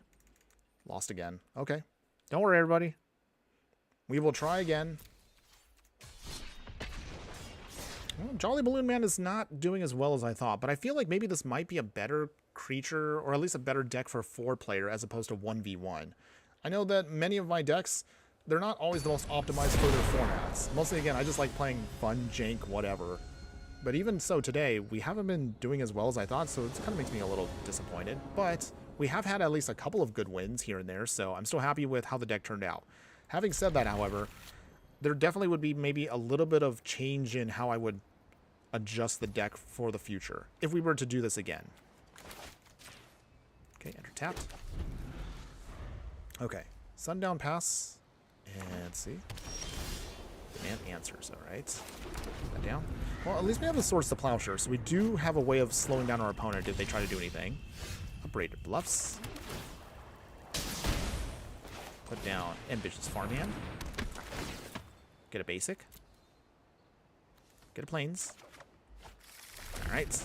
Okay, so I think we could pull this off here. Victor Valgavos. What does that say? It says Seneschal. Seneschal. I can't say that. Okay, words are hard. Any case. Put that down. Priest of Ancient Lore. Gain life, draw a card. Swords to Plowshare that, get that off the field. They do go back up to 27, but that's okay. We just want their commander to be slowed down as much as possible. Down to 26. Okay, so guess we get down Annoying Procession, and we should be good to go from there. Okay, some Planeswalkers are fair. Some, not so much. Look, I do like Chandra, but even that could raise your blood pressure. I mean, yeah, I kind of get that. There are definitely some Planeswalkers and some creatures out there that tend to have a habit of making people a little salty. Let's be real. But I know that just kind of comes with the game. It's one of those things that when I used to play Pokemon, because I actually did play Pokemon competitively, that was actually one of the first things I did on my channel way back in the day. But it's just, oh, our opponent just gave up? Already? Opponents? We were just getting started. Oh well, I guess we'll just take a free win. Not something I want to be proud of, but okay. A win's a win, I guess. Alright. Any case, so I guess we'll just move on to the next match. Just getting our dailies done here. Okay. But otherwise, yes. I don't know. Like, I think since you brought up the Planeswalker thing, I know in recent years, like as of last year, Wizards has definitely slowed down Planeswalker cards. Many of them have been very oppressive since they've been initiated into the game. I like what the card is doing. When I actually came back from my hiatus of playing Magic, Planeswalkers were not even invented yet. So it was interesting for me to see how they affected the game after I jumped back into playing here and in Arena. I do like what the cards can do, but sometimes some of them were way too pushed. So, I don't know. It's another interesting topic of, like, you know, the thought process of Planeswalkers and what they represent for Magic. Before we get to that, okay, so we'll have our next match here. So we have Rumor Gatherer, which is great. Panharmonicon. Hopefully maybe we can get some cheap tallies in just to get a little bit of cheap damage against our opponent. But let's see. Okay, they're playing Narset, so they have a lot of prowess nonsense, so expect a lot of instant and sorcery speed stuff. Let's see. Can we get around that? I don't know. We'll see. So in other words, we'll play the Arid Mesa first.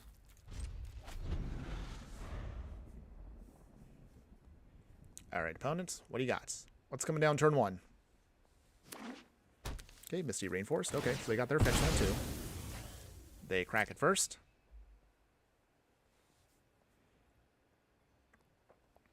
To be fair, my favorite one is the Tybalt Flip Side from Kaldheim. Not for everyone, but I like it myself. You know what? I actually never played that one. It's a cool card, but I just never got a chance to actually use the shenanigans that it had. Okay, Elegant Parlor. Okay, so we did get a land. That's great. That's what we wanted. Plains. Arcane Signet. And opponents. Alright, Sulphur Falls.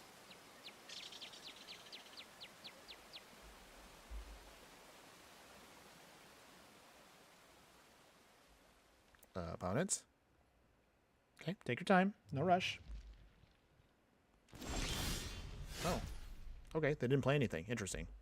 Well, in that case then, we'll put down our plains and Panharmonicon. Does this stick? Do you have an answer, opponent? If you're playing Narset, I would assume you have to have a counterspell. Okay, they got to consider. So they're probably digging for an answer. Ow, it actually stuck. I'm surprised, but okay. I will take it.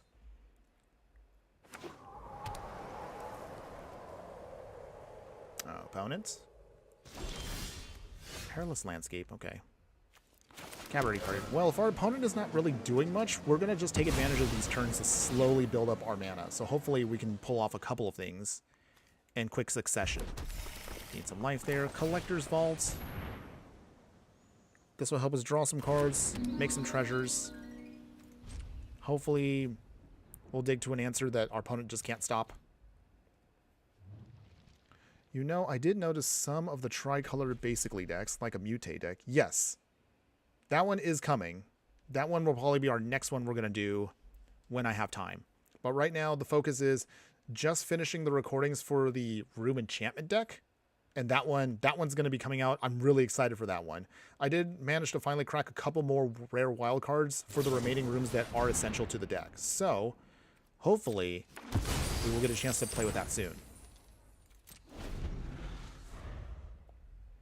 But don't worry, those decks are coming, Dense Linnet. Don't worry, you'll all get a chance to see them. Once we're done, I will be jumping to 4-color basically decks. Those are going to be a bigger challenge, but I do have ideas for decks that I think will be perfectly fine, even at 4 colors. The last one, the 5th color one, I'm really excited for, but I'm trying to figure out what's the best way to make it work. Our opponent is playing Ragavan? Oh, maybe I should have put Ragavan in the deck. I honestly totally forgot the monkey was in here, so maybe I should have put him in our actual budget. So that's a miss. But let's see. Is their monkey actually going to steal something that I need? Let's see. Oh, well, they got a Legion leadership. That's not bad. That's fine. They can take that. I'm not worried about that one. Okay, opponent. Opponent.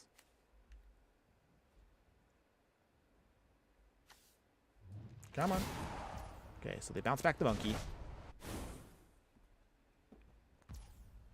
Let's see. Do we do this? Do we do this? No, I think we'll wait. Okay, Enduring Courage is not bad.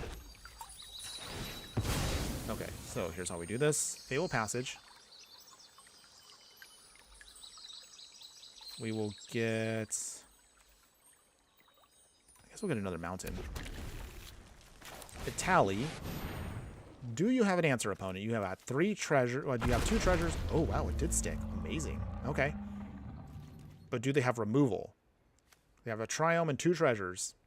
Technically, they could have enough to get rid of a tally, but we'll see. If it sticks, we are in good shape. If it does not, well, we have a game plan B, but we'll see. Oh, yes. The control room deck that I have, opponent. You're no fun. You bounced away our tally there. But okay, it's fine. We will try again. So I think our opponent right now is going to try Ragavan, and they're going to try to steal a tally from us. It looks like that's what they're going to try to do. But the advantage it looks like we have right now is they're kind of struggling on mana. They only have 3. We are definitely up to what we need. So let's see. Does our opponent have a way to start abusing the monkey? Okay, so they steal a tally, which is annoying, but that's okay. They don't have enough mana still to cast it anyway. Dragon's Rage Channeler. Okay. Monkey gets bounced back. Do they cast it? Oh, they don't. Okay. So, here's how we do this here. Rumor Gatherer.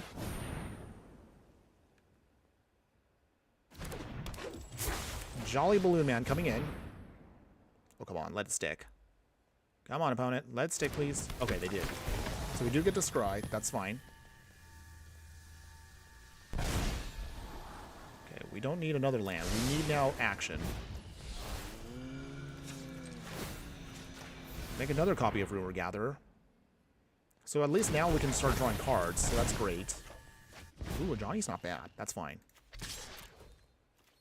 Swing here, down to 23. Sacrifice the copy. Okay, well, not too bad. But yes, so the Azorius Room Control deck, that's already done. Like, in other words, I think I've found out the right combination that actually will get us some wins. The only thing is I just need to record now the gameplay footage, and we should be good to go for that one. But that'll take me at least another day. So timeline-wise, we'll do a couple shorts over this weekend coming up. Hopefully by that point, I will manage to snag a couple of Duskmourn packs that I can crack just for a little extra videos for you guys. But we will be doing the full deck tech, as you all voted on. That's coming soon. So don't worry. It's coming. Okay, so let's see. We will play Caretaker's Talent. Wow, our opponent really is struggling with mana. So this has been at least the best chance we've got. Okay, they counterspell that. That's fine. I'm honestly not too worried about that counterspelling. That's okay. That does mean now they don't really have any answers because they only have colorless mana. So this means that a Johnny comes in basically unscathed. So this is great. We're looking good. Okay, Johnny comes in. But we have peace. We will scry. I guess we don't need another mountain. We'll put that down. And then we get to draw a card. Nice. Okay, so that's how we do this. Make another copy of a Johnny. That one will automatically sack itself. I will prove So, my worth what that to my does now pride. is, this will help, of course. Okay, we'll keep Woody Roastmaster. We definitely want that. That allows us to flip our Johnny now. Roastmaster there. Maybe cat token. All right, looking good. Looking good. Take down Ragavan. We can't have that monkey do any more mischief, so it's got to go down. Okay, now they sack their Perilous Landscape, so I guess they really, really want their mana. Okay. Okay, still scrying. No attacks. Alright, so we're in really good shape right now. Now we definitely have a board state where I don't know if our opponent can stop us. Unless if they have a Wrath, that's mostly... that might be game for our opponent, but we'll see. See, the new dual land cycle seems to be great. I meant the rare ones and the common ones too. Oh, yeah. Oh, yay! There we go. Our opponent just gave up there. They couldn't handle our tokens there. Nice, nice. We're happy about that one. All right, looking good. Much better than before. So we'll continue on to the next one. Yeah. The rare ones and the common dual lands for certain matchups do look pretty sweet. I think there might be a deck that really can utilize the lands, I don't even know what they call them, unlucky lands, the 13 lands, the ones that basically come in untapped if you play, if your life total is 13 or less. I think for that one, there's a specific deck that actually might take advantage of that one. I guess that is, I guess it's Death Shadows. That deck wants you to have a low life total. So if you keep hurting yourself, those lands actually are very valuable for you as the game goes on.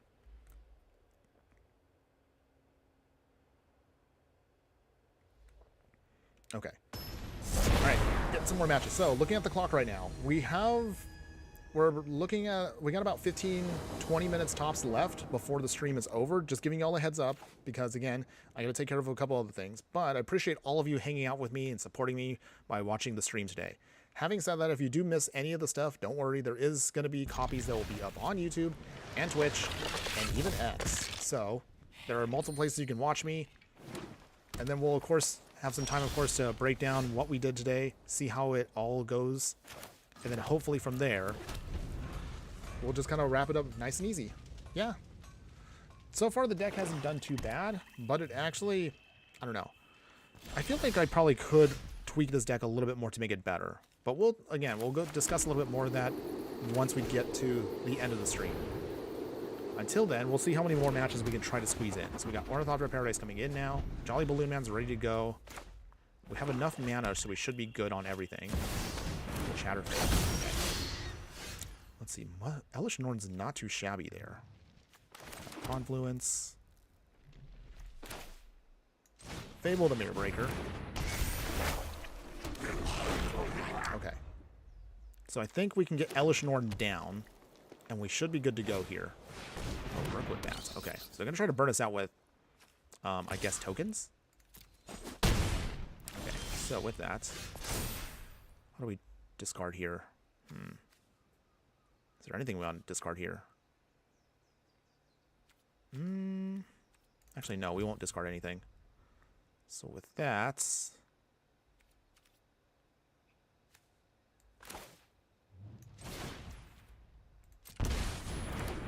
put this down. Tapped.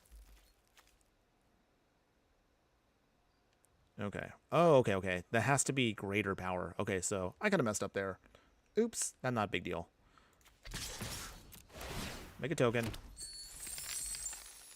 Okay, opponent, do you block? Obviously, I'm sure you're going to block with Mirkwood Bats. That's logical. Yep. No? Oh, they probably thought we had another thing with the treasure. Okay. Well, that's actually nice for us. We get to keep the goblin for one more turn. Passion Remembrance. Okay, so they make some tokens. They're going to try to burn us out here. Okay, so we need to get Elish Norn down ASAP. Otherwise, we will get burned out here very quickly.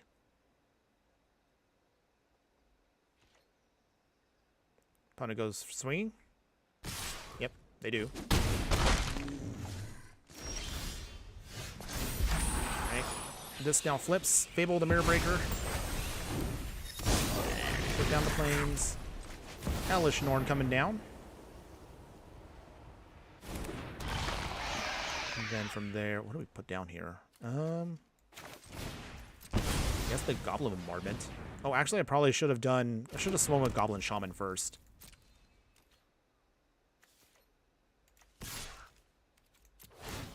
Make a treasure. Okay, so with that, do you do anything, opponent? Do you block? They do.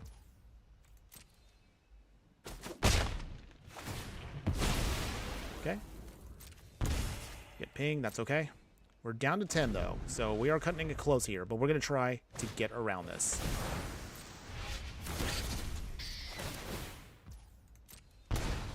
We get burned out a little bit more. Opponent's actually doing a pretty good job of hitting us here, but we can get Circuit Mender down, and hopefully that should stabilize us just for a little bit. We'll see. Opponent swings everything. Oh. Never mind. Never mind. We die. Never mind. I totally forgot that they had the sacrifice ability with Shatterfang. Well, that was me not paying attention to cards, so that's on me. Oops. Okay, that's fine. It's fine, everybody. Maybe one or two more, and I think that might be it for today, everybody. So far, we've had a pretty good run to see how well does the Jolly Balloon Man. But so far, I don't know. You tell me in the comments. What are your thoughts so far on this clown? Oh, our opponent is also playing the Jolly Balloon Man. Well, this is our first mirror match of the day. So, game on, opponent. Let's see. Who gets the more bigger value out of it? Our clown or their clown? We shall see. We shall see. Box Amber. Okay, we got Ocelot Pride, which is nice. But unfortunately, that doesn't come down on turn 1 like it's supposed to because Alchemy. Disgusting. Okay, any case. Opponent. Case of the Uneaten Feast. Okay, got Owl. Mountain.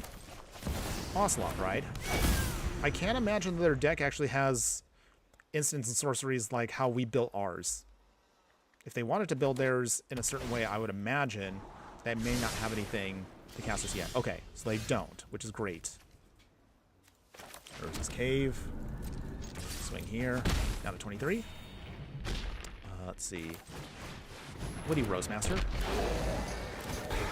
Ping our opponent. Gain life. Down to 22. Okay, so we do have now at least a game plan built up here. I think we can get there with this. Their Jolly Balloon Man coming down first. Ow. But they don't have anything to copy yet. Okay, well, I mean, that is their choice. So let's see. How do we do this here? Inspiring Overseer. Ping our opponent. We go down to 22. We gain life, draw a card. Sedgy Shelter. No attacks. Get another token. Ping. Okay, well, so far so good. We're still able to go off here. And we do have now Ocelot Pride at full Ascend. So this should be good for us. Now, if we could just start copying, we should be also sweet here. Alright, so Blade Slicer. Not too bad. Okay, opponent. I think we have the better Jolly Balloon Man combo here. Ping our opponent here. The mechanic is good. Make an Angel Balloon. Here we go. Yes. There we go. Much better. Witch's Oven. So we can just get free life gain. Swing at our opponent here. Down at 16. Sacrifice. Oh my goodness, we're finally going off here. This is great. There we go. Nice. Burn it away. This is the deck, everybody. This is peak Jolly Balloon Man. But I think we're outdoing our opponent here. We are looking like the much better version. Alright. So, here's how we do this to beat them down. I think what we can do here is... I think we just keep copying Inspiring Overseers. That should be fine, right? Or we can also still make food tokens. Let's see, so, Mountain. We have options, though. So, let's see. A Johnny. Being our opponent still. Down to 14, down to 13. We will then, let's see, how do we do this here? Rumor Gatherer. Being our opponent. Jolly Balloon Man. Copies. We will keep that one. Being our opponent. Put away the Collector's Vaults. Take action. Being our opponent. Dark plot ties our fates together. We... Cat Warrior. We just beat them down. There we go. All right. That was a nice way, everybody. I think we should probably end it there. I think that was probably the best way we could have ended this battle there. Wow. We actually got there with... We got there with the combo. So you saw right there. Just going off with a bunch of tokens. Burning out our opponent here. And then we finally got him with a Johnny. Nice. Very nice. Okay. I think we might have to cut it there, everybody. I also am looking at the clock, so we're probably going to have to end this in a little bit. But we will take, of course, some time to talk about everything we just went through. So, let's... We managed to clown our opponent there. Yes, we clowned them quite good. Oh, man. That was a sweet one. Glad we got that one on stream. Glad we did. Practice pack right here. Okay, we got Tyvar. I don't know how I feel about Tyvar here. He seems okay.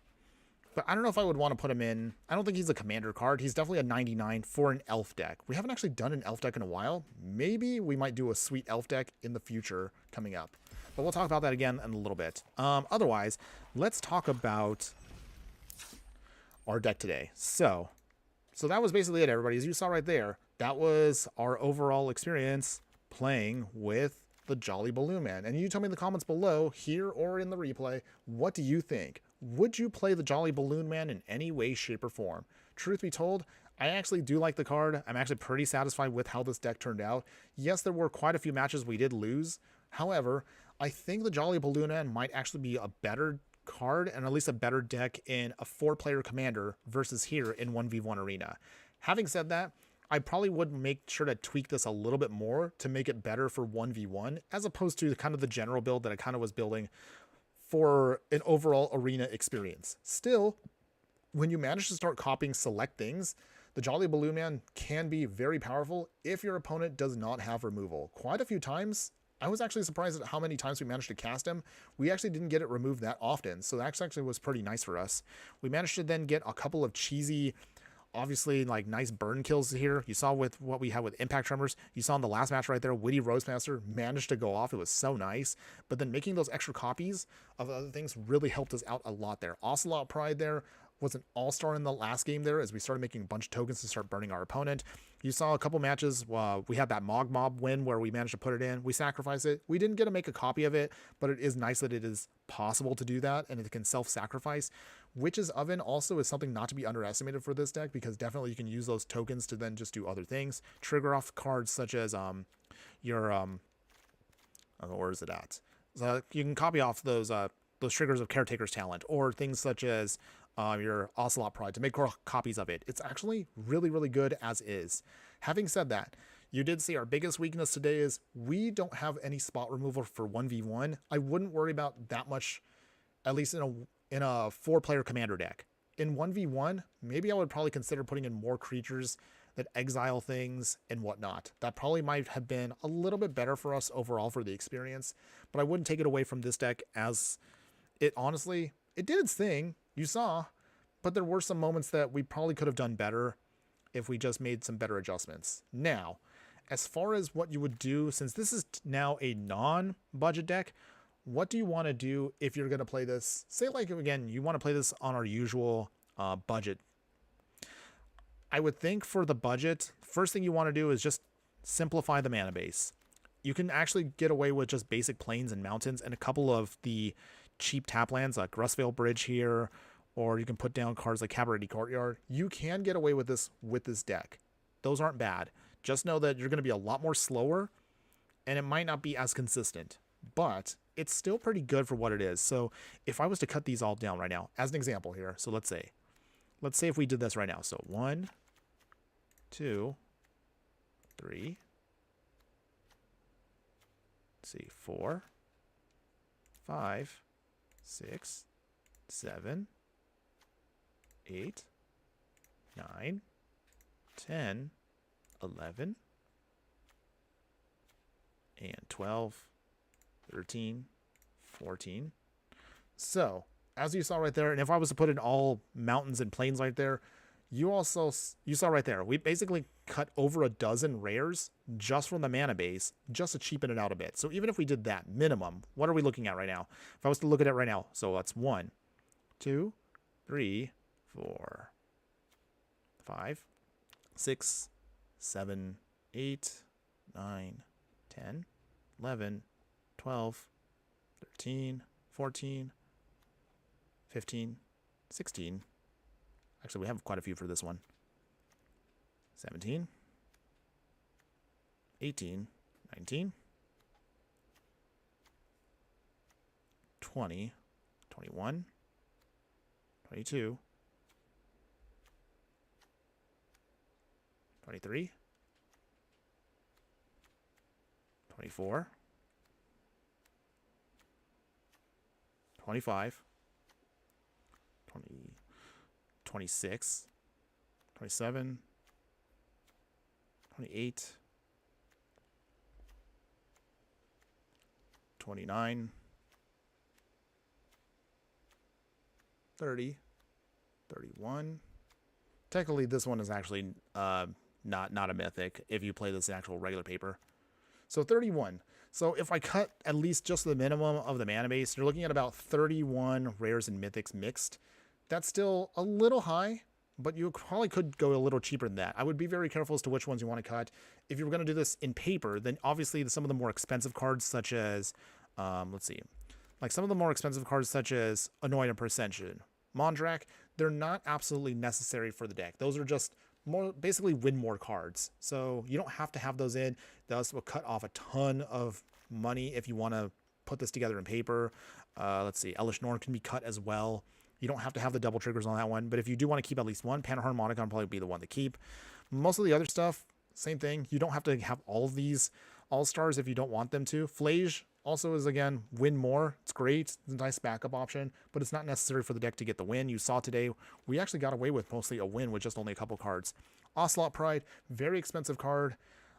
That one might be hard to cut, but if you have to cut it, you can. It's not the worst. But there's honestly a lot you can do with the deck.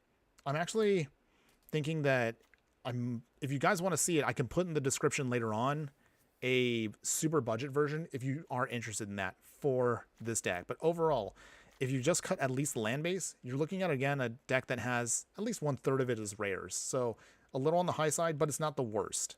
But it also depends on what your mileage is, depending on what you want to do with the deck. Overall, I still like the deck for what it is.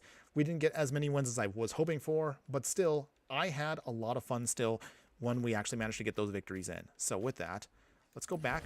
We'll discard those changes because I want to keep the deck still. Now, as far as before we end the stream, like I always do, for those of you who stuck around this far into the stream, you, of course, are my true fiery friends, and I appreciate all of you and the support by just checking out the videos. So with that, you'll all get to see here a nice little sneak peek as to what's to come over the next couple of days and next week. So, as I mentioned earlier, if you saw my updates, we are going to try to do a couple of shorts over the weekend.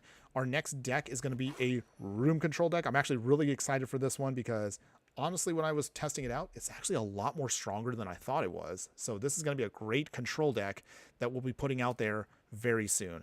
I'm still working on a couple of other decks that I haven't actually worked on for a while, so we have a new Reanimator deck coming out, again, maybe down the line. I might do a couple streams where we might either go into Timeless again for its cards such as Madness here. We have a discard deck that I'm still kind of working on a little bit. I might tweak it and might splash it in a new color. We have an Ascend deck.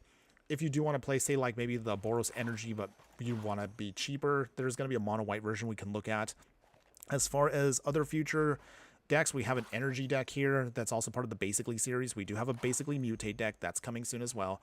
So these are all in progress. Sagas I'm still kind of messing around with. This might be mostly an enchantment deck, but again, it depends on how I want to go with it, coming soon. There's definitely a lot of stuff coming down the pipeline. I still need to start brewing more for some of the stuff that we're going to be playing with Duskmourn cards, so I'm also super excited for those too. But again, it's going to be a little while before we get through all this. Also, within the next month and a half, actually, I realize now, wait, what day is today? Today is the, yeah, what is today? Oh, today's the 25th of September? Okay. We'll probably be getting previews, I think, in the next 2 weeks for Foundations. Ugh, more product. But Foundations will be in November, but we definitely are going to be seeing previews for that coming up soon. So that's going to be a whole nother set of cards that'll be thrown in, and that will be still also a mixture of things that might change some of the stuff we'll do. So I might hold off on the Basically decks, at least until we get the Foundations. Then, of course, who knows what's coming next year. We know that there's going to be a convention coming up soon for Magic in Vegas in a month, and that one will most likely reveal what's to come in 2025. So again, looking optimistic as to what the future holds, but until then, we will definitely be doing much more Duskmourn coming soon. So hang in there, everybody. Don't worry, we have a lot more decks that we are looking at doing down the line. But otherwise, I think that mostly ends it for me today, everybody. Thank you again for all of you that have been watching. I appreciate all of you and the support you've provided me. Make sure, as always, to like, follow, and subscribe. Show your love. As soon as they get those new updates on, YouTube with hype and everything, if you do like my videos, start hyping them up once that ability comes into play. But otherwise, that's it, everybody. I'm ending it here. Have a wonderful day. Enjoy the rest of your week, everybody.